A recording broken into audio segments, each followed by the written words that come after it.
Okay, everybody, we're going to get started, please. I want to thank everybody for being here tonight for our Douglas County Citizenry Conversation, really about the future of our state and our nation. And we've got some future leaders here. I tell you, I'm going to be so inspired knowing that this is who we're passing the torch to. Because we kind of messed it up. We left them to fix it, but I've got faith in these folks. It's going to be a great panel tonight. I also want to thank the steering committee and those volunteers that helped make tonight possible. If you can give them a nice round. And also, Rockbound and Brewery, they have been fantastic. We've been here about 7 months now. And so we just want to thank them for opening up their space to us. Be sure to order plenty of food, tip them well, because these people are awesome. Yeah.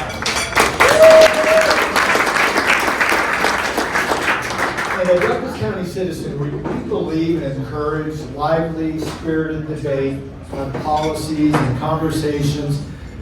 But unlike some groups, we do this with civility and manners. No insults, no name calling. That's the main reason that we formed Douglas County Citizenry, and also why it's been so incredibly successful. And I want to thank each one of you and thank each other. Because of you guys and your support, we are celebrating our 1-year anniversary.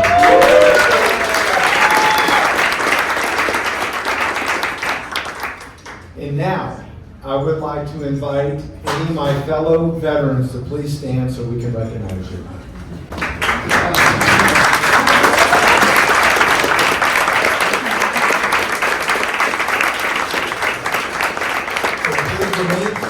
So any first responders can please join.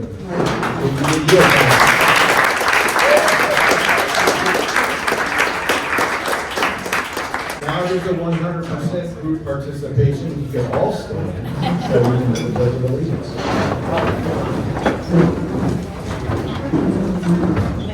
I pledge allegiance to the flag of the United States of America and to the republic for which it stands, one nation, under God, indivisible, with liberty and justice for all. Okay, have a seat. Thank you again so much for being here. And I would like to invite Chris to come up and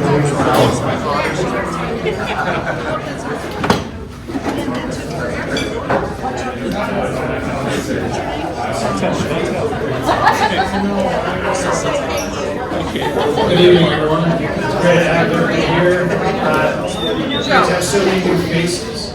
You guys can keep talking, I don't mind. I'm used to it. So.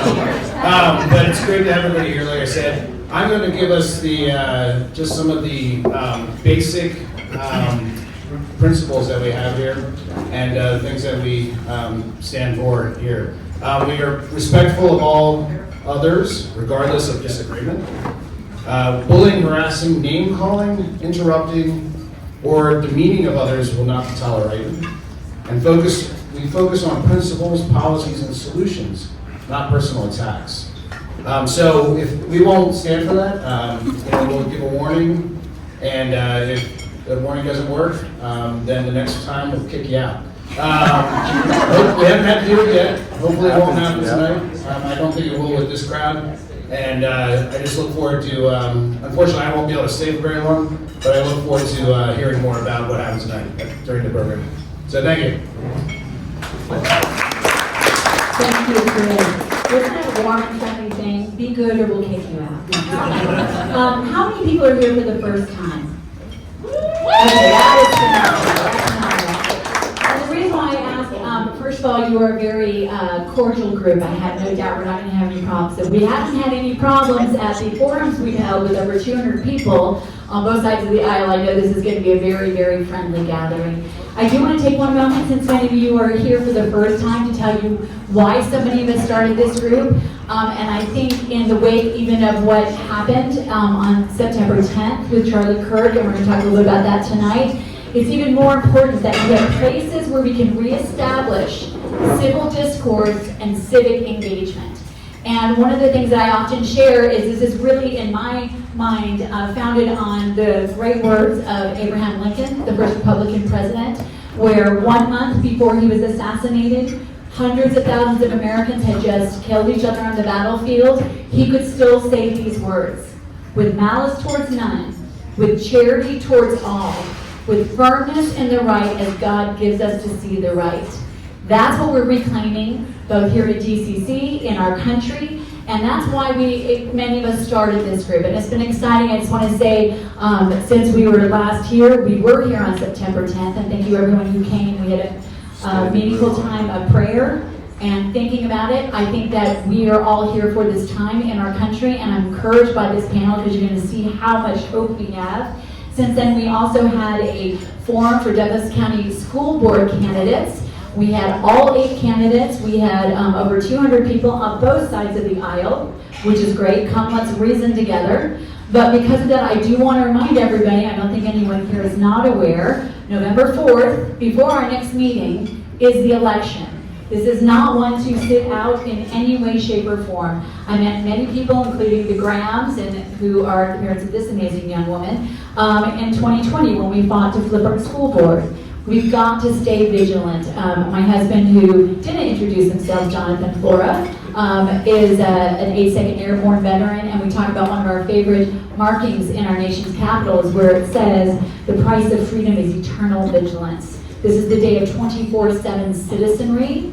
And so we just want to encourage everyone, if you've not signed up for the Facebook page, by the way, that's where we've got the public facing page, and then we have the private group. And you'll see a code on your tables where you can sign for that if you have not, where we will make sure that you get information, both what we share here and other things. But I also wanted to share a couple of other things. Buck, can you raise your hand? Where are you? Okay. Buck wanted us to share this because we want to share good information. If you have any questions, speaking of the upcoming election, South Metro Fire District, they are looking to raise the mill levy, and you'll find out why. He has information if you want to talk to him about that. As I mentioned, the school board race is this coming up in November. And then Jill Collis, are you here? Jill, right there. If you were not here for our last meeting, we had all 3 of the ballot initiative proponents. We had Mark Osgeist, who has the ballot initiative to stop, to increase the penalty for child sex trafficking to a class 1 felony, which is long overdue. We had Jen Say, who there is a ballot initiative to protect girls' sports and safe spaces. And then we had Aaron Lee, who has one to stop irreversible transitioning procedures for children. And by the way, I don't know if anybody's been watching the Supreme Court, but there's a lot of great stuff that's happening.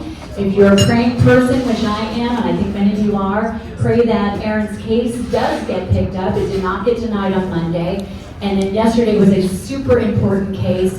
Another one right out of Colorado where we tend to be on the wrong side of the issue, and the Supreme Court is on the right side of the issue. So let's be really vigilant about that and the upcoming election. Okay, we're going to jump right into this. We're going to have a panel-style discussion, and then we will open it up for questions at the end. And I guarantee you, I've had the privilege of talking with everyone here. You're going to be inspired, you're going to be encouraged, you're going to be challenged to support what they're doing and to get involved. And we want this to be focused on really Gen Z. I have to say I'm biased. My husband and I are parents of 2 awesome Gen Zers. They're just awesome anyway. We didn't have a whole lot to do with it. But Gen Z, if you aren't aware, Gen Z, by all standards now, is the most conservative generation amongst recent generations. Yeah.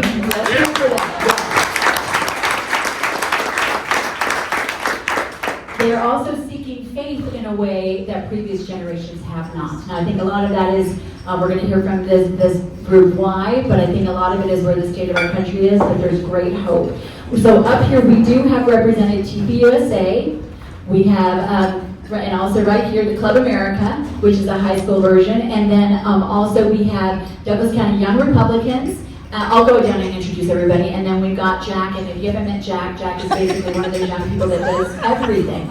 So I'm going to go down and introduce, and then we're going to start a great conversation. So down at the end we have Spencer Walker. He's the president of the Denver University TPUSA chapter, also a Marine veteran. So let's hear it for Spencer. We have Dani Carr. She's vice president of Denver University TPUSA chapter and a law student. Next, we have Jack Gilmartin, and he is the DCC YR co-chair, deputy campaign manager for the Common Sense slate. Also HD44 GOP vice chair and senior legislative aide. He served for Lisa Brazil and Anthony Hartsook, so he's basically a slacker. So let's hear from Jack. And then we have Justin Melka. He is the Douglas County Young Republicans chair, so we're looking forward to hearing from him. Thank you for being here, Justin. And the next to me is Rebecca Graham, and Rebecca is, yes, sorry, Mom can say a special yay, go for it. So Rebecca has started it's basically TPUSA Club America, but it's also a hub because she's at Ascent Classical Academy, so we're going to hear about that. But we're going to just jump right into it. So I'm going to start out, each one of you just going down the line, tell us briefly about yourself and what got you involved. Everybody, can anybody hear me? Yeah, flip switch. Flip switch. Is that better? There we go. Sweet. All right, so Spencer Walker, I'm the chapter president at the Turning Point chapter at the University of Denver. Prior to going back to campus to actually get involved, I spent 5 years in the Marine Corps. I did infantry, then went over to special operations. After that, spent about a decade working for the State Department and the agency. In between, ended up getting my degree in neuroscience and then founded a neurotech company. Sold that and then ended up deciding that I wanted to be a professor of philosophy. So kind of jumped around all over the place. But the main point why I picked University of Denver and then also why I picked doing another undergrad was so I could get involved at Turning Point. I can fight all day long. I did it for 15 years for our rights and our freedoms, but I can't change minds overseas. Being on our campuses with our youth is where I'm actually going to make an impact and a difference. So I think that was everything. Yeah. Appreciate Cool. it. Thank you so much.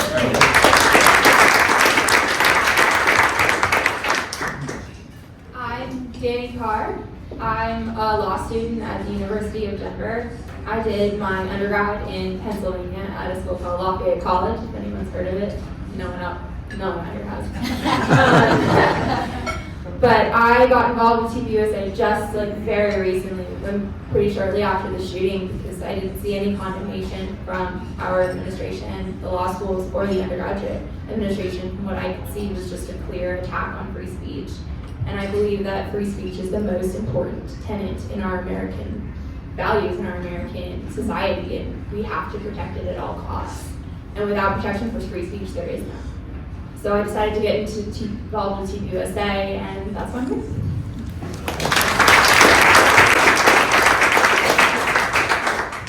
Jack Gilmartin. I'm actually the acting chair of the Planning Commission here in Douglas County. I got heavily involved in politics when I was going to CU Denver earning my degree. I actually became a Turning Point president while I was out there, but I actually ended up getting a job at the state capitol where I ended up working down there for 3 years. During my time there, I heavily got involved in a lot more activism going around and got more heavily involved in my faith. I actually recently got baptized before going out to basic training, so I really helped out. And then after that, I went around and realized there was no youth conservative, youth GOP movements around the state, so I worked hard to restart the young Republican movements and eventually found a great young man, Justin, right here to lead the county here, to lead the county down here, and that's why I'm involved. Well, thank you so much for that, Jack. And my name is Justin Melka. I'm the Douglas County Young Republicans chair. And why did I get involved? I would say I feel like it's God's calling for my life, whether that be politics or something else. I think that it's my calling to help people, to help serve. And I just want to help make Colorado as red as we possibly can. We took such a far step back that we have to take a step forward. And I think that I want to be a small part in that. What I want to do is I want to be a teacher. I want to teach their high school government, high school history. I'd love to be a football coach. So that's kind of what I want to do there. But first, I really want to help this state. I want to help this country because I think it's God's calling on my life. So thank you very much.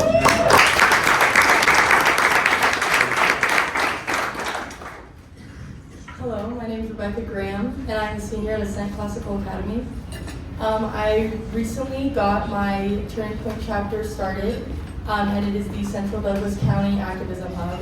And we're actively trying to get my school involved and get more students involved there, because our school stands for all of the values that a turning point does. I hope to continue to fight for freedom and faith. I would love to be a lobbyist specializing in pro-life protection, because I do think that the rights of the unborn have weighed very heavily on my heart, and I think that's where God wants me. But obviously we'll see where He takes me with that.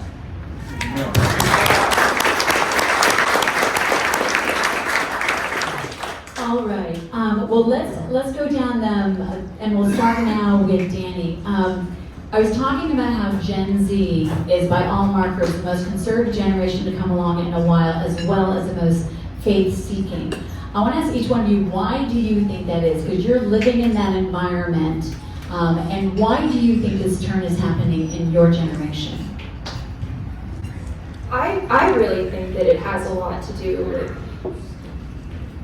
utter insanity that all of us see, right? I mean, you could go to a pride parade and there's leather daddies. It's crazy.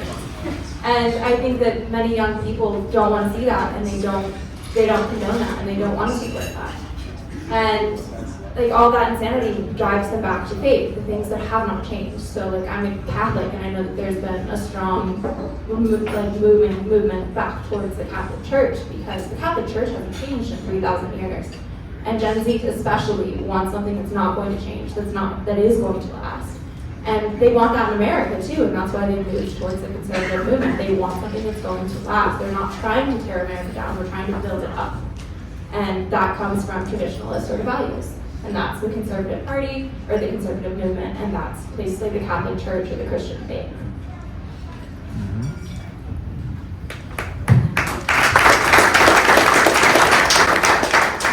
That's one of life's greatest mysteries.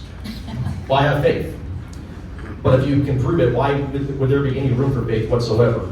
But give an idea of why our generation is specifically going towards faith and looking for God, looking for solutions, and primarily our men, is we like structure. We find those structures in the churches, whether it's the Catholic movement, the Protestant movement, or any other Christian movements. That's where we find it.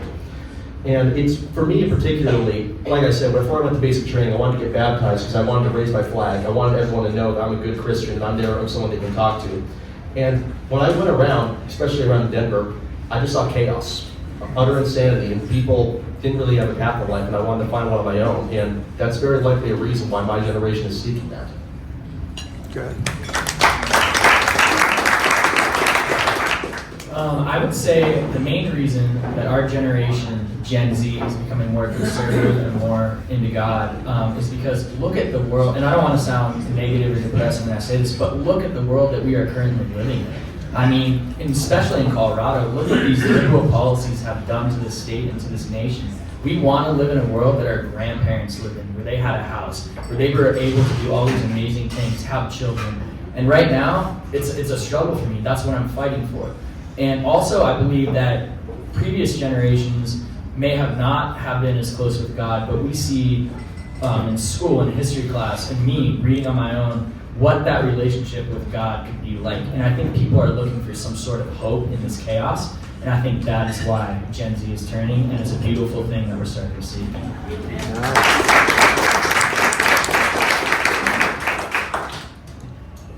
Yes, I would agree with all of the other panelists. I would say that we're just seeing a severe lack of common sense lately. And it's truly unfortunate, but it does start with being considerate for other people's feelings and their perspectives and their influences in their life, because you never know what somebody else is going through. So it does start with just compassion, and then it grows into chaos when things don't make sense. And I would say our generation is starting to wake up as far as just not understanding. Like, things aren't adding up. I know the school I go to, we're very logical, very critical thinkers. So for us, it's fairly clear. But I think, I don't know, we question. And I think people are just starting to question, like, why things aren't adding up. And why you shouldn't believe in things that don't add up. At the end of the day, it seems like just facts. And I believe that facts lead to faith because we're basing everything on objective truth. And right now, when truth is subjective, people, well, nothing's true anymore. So yeah, I would say that it's just a desire to find truth. And once you've found it, you just want to share with everybody else because you don't want anybody else to be walking falsely in their life because, I mean, I wouldn't wish that on anybody.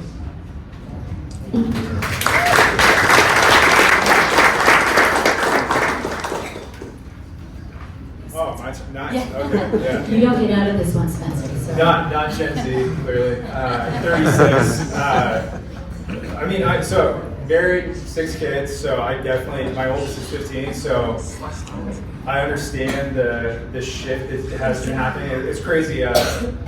My dad always taught me that I won't always follow his advice, but I will always follow his example. And that is something that even when I tried to push back and be like, well, I'm not a Catholic or I'm not conservative, whatever it was, and neither one of those are true, but whatever it was, I always ended up following my parents' example, especially my father, who is a Marine veteran of Vietnam, so it's obvious that I ended up that way too. But with my kids, we've never pushed anything on them. We've just demonstrated good values and good stewardship with our family. And from there, we've seen come to these conclusions. They all go to Skyview Academy, by the way. We wanted to go to Ascent. Just saying.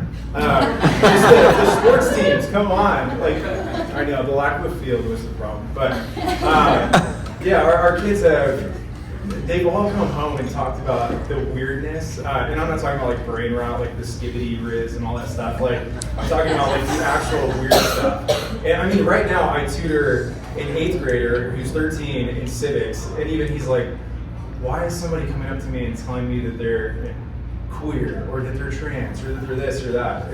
He doesn't understand, and that's the same thing with my kids. They're like, this is weird.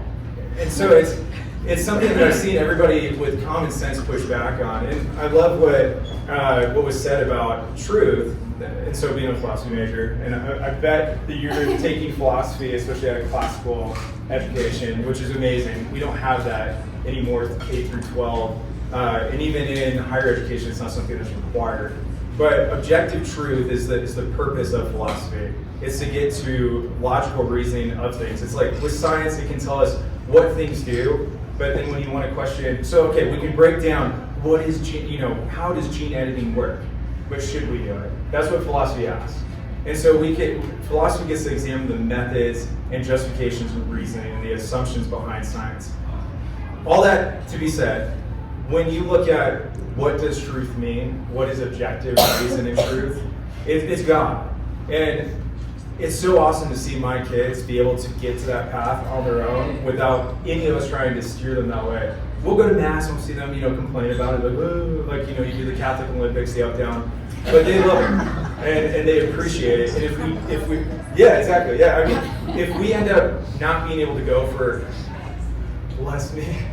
skiing because it was a great snow day, they are upset about it, which is really cool. They were like, wait, we thought you guys didn't enjoy this practice. But it's a shift that I've seen, and not just in Gen Z, but even Gen Alpha, which I don't even know. Like, what is, yeah, I don't know how they break it down. But either way, the only reason I know is because my 15-year-old's like, I'm an alpha, whatever. But yeah, it's a really cool shift to see, and it's like everybody had this data. I feel like it's really rooted in common sense. People go to school and they see these things and they question them, and they just understand them as something that is odd and not fitting the mold of what is rational. Thank you. Okay, well, let's start with Jack in this question. So obviously there's been a shift in your generation and also Gen Alpha, and I think we're Gen X, I'm not sure. But there's been a shift, and yet you're still not yet in the majority. What is it like being in your generation or people your age in your groups and making those inroads? What is that like swimming upstream and trying to persuade people? Because I was talking with someone and socialism is very popular with the under 30 crowd. What is that like for you, and are you seeing hope? So I'm gonna give you a story actually. So growing up, my family and I, we never talked politics. Not once, I didn't understand the political parties, didn't understand what conservative or liberal meant. So growing up, I saw Barack Obama and Michelle Obama on Disney Channel all the time, so naturally I thought, oh, I'm a Democrat. I'm a liberal. But then going to CU Denver, going to college, I decided, you know what, I'm actually going to take a look at what the party platforms are. I looked it up. It wasn't a big eureka moment or anything like that. I just realized, oh, I'm actually a Republican, I'm actually conservative. That moment I found out where my views align. I lost a lot of friends. Instantly, simply because I decided, hey, I'm putting an R next to my name, I'm a conservative, this is where my beliefs align. And what was ironic is that they knew I was patriotic, and they still decided, oh, we're no longer your friend at that point. Trying to make inroads with our generation, it's difficult but not impossible. If you have a civil conversation with them, they'll at least hear you out, but don't expect them to want to have that conversation. There's a saying, you'll win an argument with a smart person, you'll always lose an argument with an idiot. And trust me, when it comes to socialists, there are a lot of idiots. But also when it comes to making inroads with fellow conservatives and people of different generations, Generation X, the greatest generation, everyone else, it's very interesting because we're told everywhere we go, we need your generation, we need you guys to get involved, but when we do get involved, we're met with a roadblock. Oh, you're too young to understand. You're too young to know this, you're too young to be here. So it's very much a double-edged sword, no matter which side we're talking to in this area. We're going to talk later about how we can all get rid of that roadblock. That's what we're going to work on. Go ahead, Justin. So I would say for me personally, with a lot of conversations with just peers and people around my age, I kind of developed a strategy because I'm one of those people, and I think Charlie Kirk, he's definitely this way too, where you just want to learn about the person. Why do they think this way? What makes them think this way? So when I talk to a person, I won't even say that we're having like a political conversation. I'll just start asking opinions on something. And most of the time, a lot of the females that I know, it's with them as well, but I realize they're saying things and I'll say something that's conservative and then they'll agree with it. But then when I tell them that's conservative, they're like, oh wait, I disagree with that. So being conservative, being a Republican, unfortunately, a lot of people don't think that's the cool thing, but someday they're gonna find out that it's the right thing, you know? And I think that we just have to have an open ear, be open-minded in these conversations, but also try and help show them the light. Try to help show them, like, you know, these facts so that they can come and join our side, and that it's okay to believe in what you believe, and that it's okay to be bold. And then in terms of kind of getting involved and really pushing what we want to push, it's definitely a struggle, you know? We're definitely some of the youngest people right now, but I think that down the road, getting our foot in the door is a great place to start. And down the road, eventually, we'll be the oldest people in the room, and I think we'll really be able to solidify everything that we believe. So I think that it's just going to take time, work, and just learning. I think the more we learn, the better we can do. So.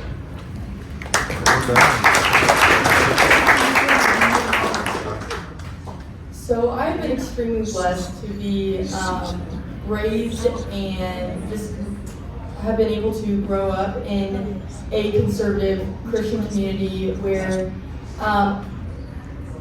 all of our friends, we support each other, and in our classes we often have Socratic discussions, which allows us to disagree, ask questions, and just figure out where the other person is coming from and why we believe in what we believe, and how to support that. So I've been very blessed to go to a classical school and to be surrounded by such amazing friends and teammates. But I would say whenever I am met with disagreement, I don't cower away from it. I'm actually very fascinated by why they believe what they believe. Because there must be a method to madness. There's a reason people believe in the crazy things that they say, whether that's, I don't know, being hurt by the other side, or I would say, like, whenever things are taken out of context, things can be very, very convincing.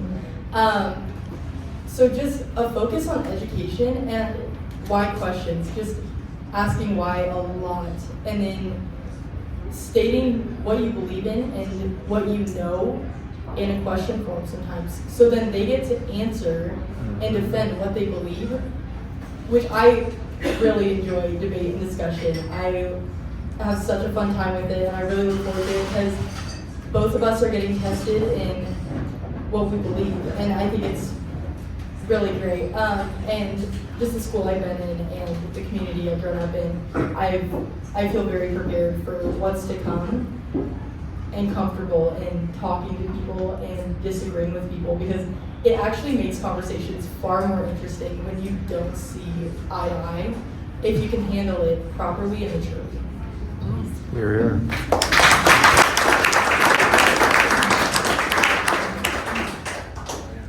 The question is about socialism. Is that?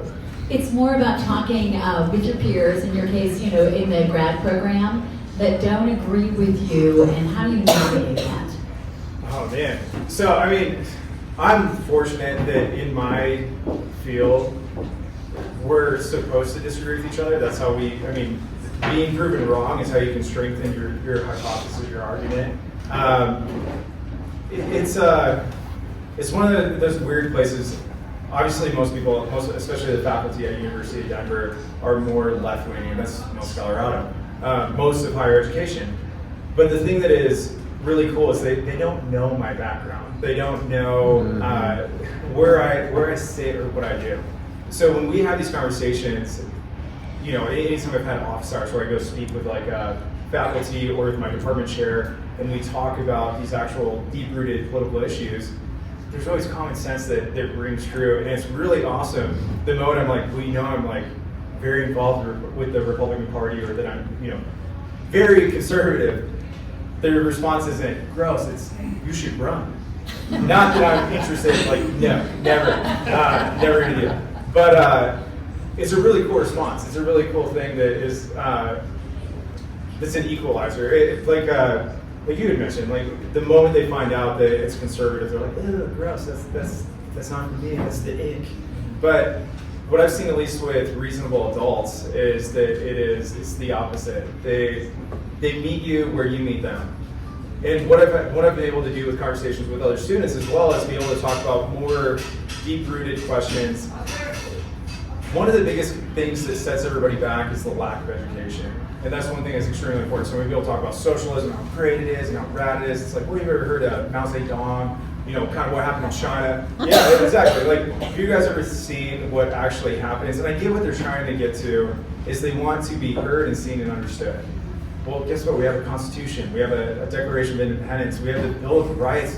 We even have something that's awesome called the Ninth Amendment, which is my favorite, which is there as a placeholder to say, these rights are not innumerable. We have this placeholder to say, there's other ones, they're just not listed.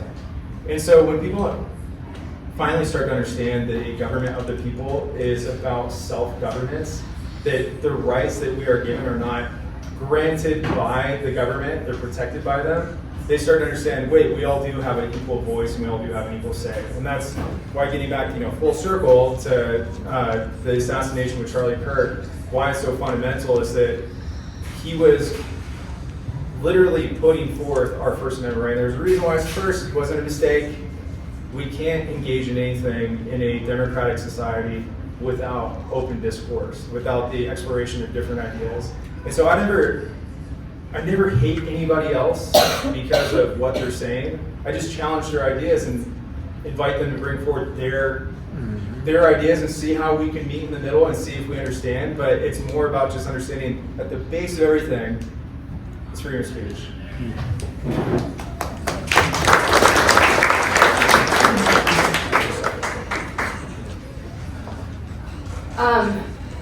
I would say, in terms of bridging a gap, I think one of the most important things we can do is not consider it a side. Like, we're all Americans.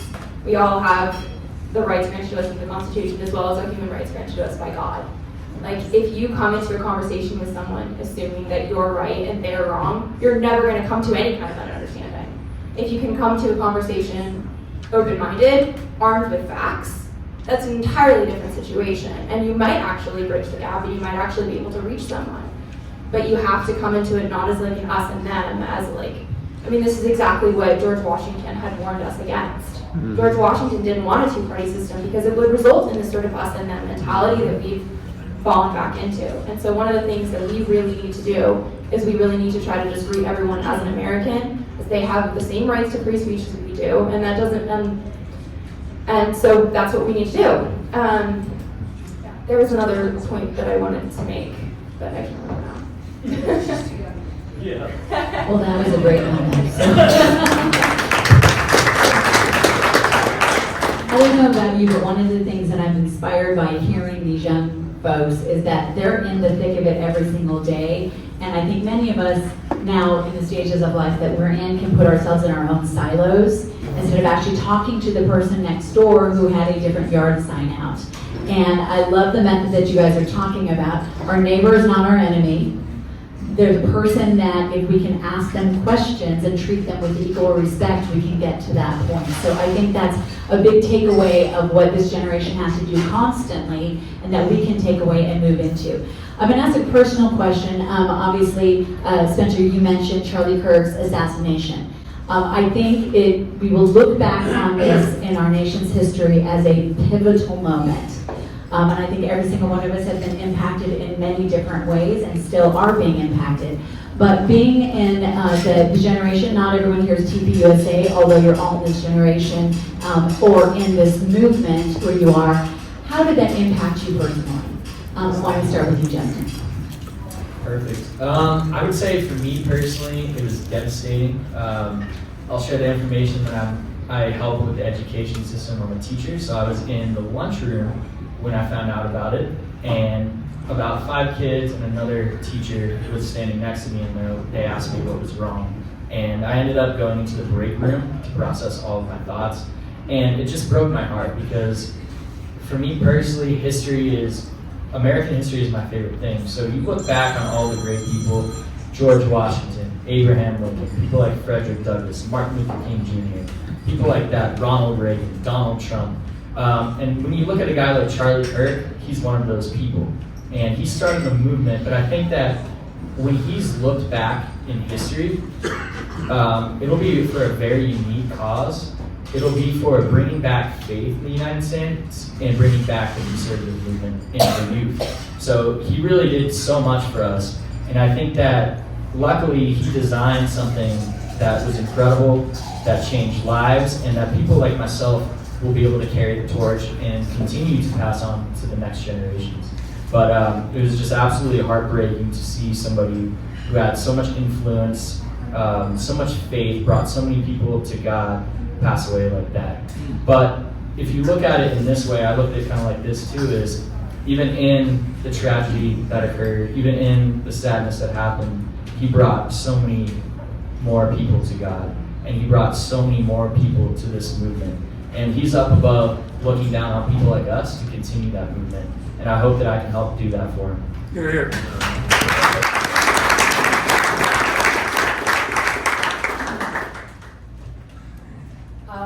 I was absolutely devastated as well. I heard about the shooting at lunch, and to be completely honest, I was expecting a miracle like we had with Trump.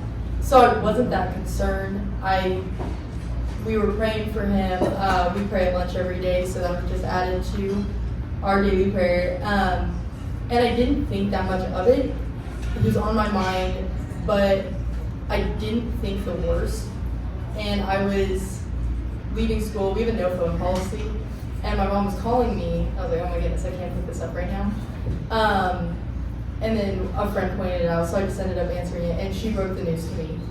And I didn't know how to react. I was very shocked and numb to it all because I hadn't realized how big of a role model Charlie was in my life without having ever known him. And I don't think I've ever reacted that deeply to a death in my entire life, and I was just very conflicted and in denial about it for about a week after. He seemed to embody everything that America stands for, as well as represented the Christian faith with such grace and confidence. And he gave me the confidence to choose not to go to college. and that I would be okay and could be impactful without a degree, because he's the most intelligent person I could name, and he didn't have a degree, and he didn't go to college, and he had a beautiful marriage and beautiful children, and I just truly admired the way he lived his life, and I wanted to be like that when I grew up. And even when I didn't know what I wanted to do, I have a little more direction in that now. But when I didn't know, I wasn't sure, but I wanted to do what he did. And I wanted to have the impact that he did. And I didn't want to do something that couldn't reach people in the way I wanted to. And thank goodness for God's love and comfort, because I simply don't understand how people can get through death and sadness and brokenness without him, because feeling those deep, painful emotions that you'd like to ignore but are so prevalent can be very, very difficult. But I just knew that God had a plan, and I do think Charlie has now impacted more people than he ever would have while he was alive. And his death released so many people who are just willing to keep on fighting and who are more fierce than ever.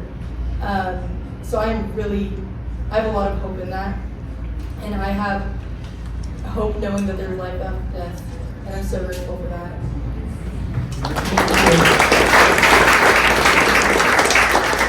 I spoke with Rebecca before this, and one of the things I love that you said, if I can quote you, I was taking notes, is that you went from being shocked, fearful, then watching Charlie's podcast afterwards, and then moving to a resolution that evil cannot win, and it should fear us instead of the other way around.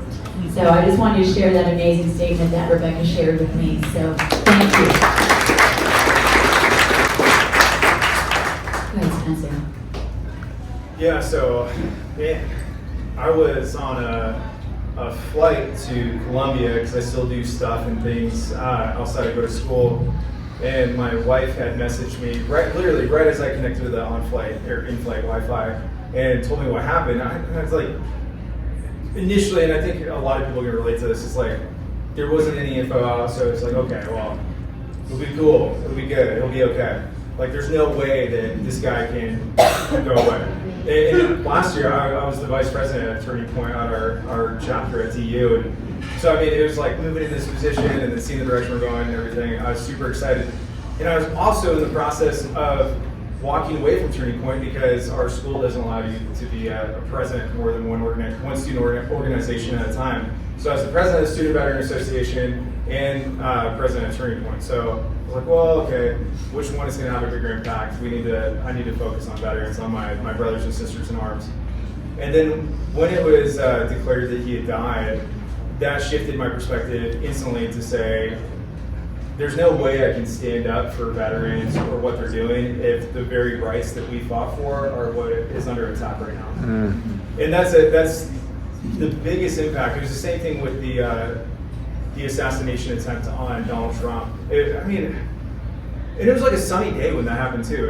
I remember driving around and just being like, we're getting Western stuff for like a couples photo shoot for me and my wife, and it just, I don't know, it felt dark and heavy. It just felt like, where do we go from here? And of course, my wife was like, hey, I don't know if you need to be involved with this. And of course, being a huge Ernest Hemingway fan, I thought about his response to courage, which is grace under fire. It's not about doing heroic things or showing up to be brave. It's about doing the things that we're afraid of. And that's what defines courage. We are challenged in certain ways, and whether that's by the Lord, by the universe, by things that happen in our life, they define our character. And I knew right away that there's no way I can walk away from this. The rights aside, everything, this is the right thing to do, this is the justified thing to do.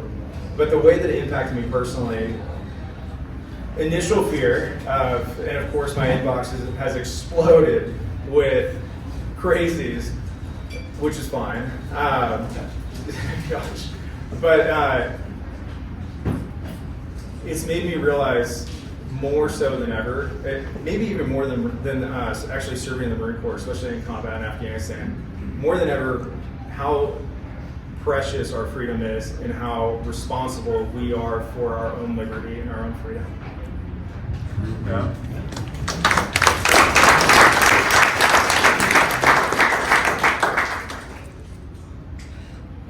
I mean, I agree with everything. I was also devastated. I cried for days in a way that I've never cried when a public figure was shot or harmed. And I just kept thinking of that Bible verse, if today you hear his voice, harden not your hearts. And so I just felt like my heart was being opened. I was looking around, and the shooting happened while I was sitting in patent law in law school, and a number of my fellow students were laughing and smiling, and they were going, "Ha, this dude just got shot." And I just remember thinking, this is appalling. These are future lawyers. These are the people that are supposed to be upholding our constitutional principles. These are the people that look at the Constitution. We all had to take constitutional law in order for us to be sitting in this patent law course. And so I was kind of going, okay, so if today you hear his voice, harden not your hearts. I need to go be an advocate for Patriots now.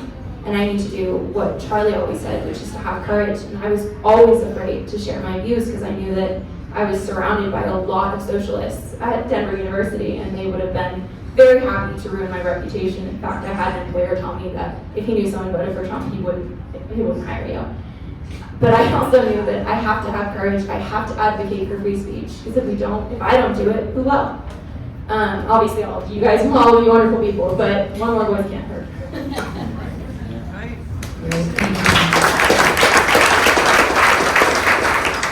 I unfortunately, happened to be in the right place at the right time when that happened. When Kirk was assassinated, I was actually in a board meeting with the Lincoln Club, and I got news from someone actually there at the event that Kirk was shot. I immediately updated the board that, hey, Charlie Kirk just got shot. Immediately, we stopped the meeting immediately. Our TV board director, Kathleen Chandler, immediately led us in a prayer, and that's when the whole thing started going down, and that's when the major news networks started picking it up as well. I remember immediately after that meeting, I was getting phone calls from people left and right. They weren't angry about Kirk getting shot. They were scared for their own self. They were scared for their life. They were thinking, if Kirk was assassinated for speaking his mind, what does that make them? Are they next? That's what people were absolutely terrified about. I unfortunately had to be there for everyone to just help them go through their grief, help them go through it. And it wasn't until that moment when he was killed that I really understood what he did for us. How he constantly went out there, constantly had a civil conversation with local people that he knew completely disagreed with him, and he still talked with them. He never once expressed anger towards them, never once expressed frustration towards them. He had a conversation. And I can reiterate everything my fellow panelists have said about Kirk, but one thing I do want to mention is the strength of his wife.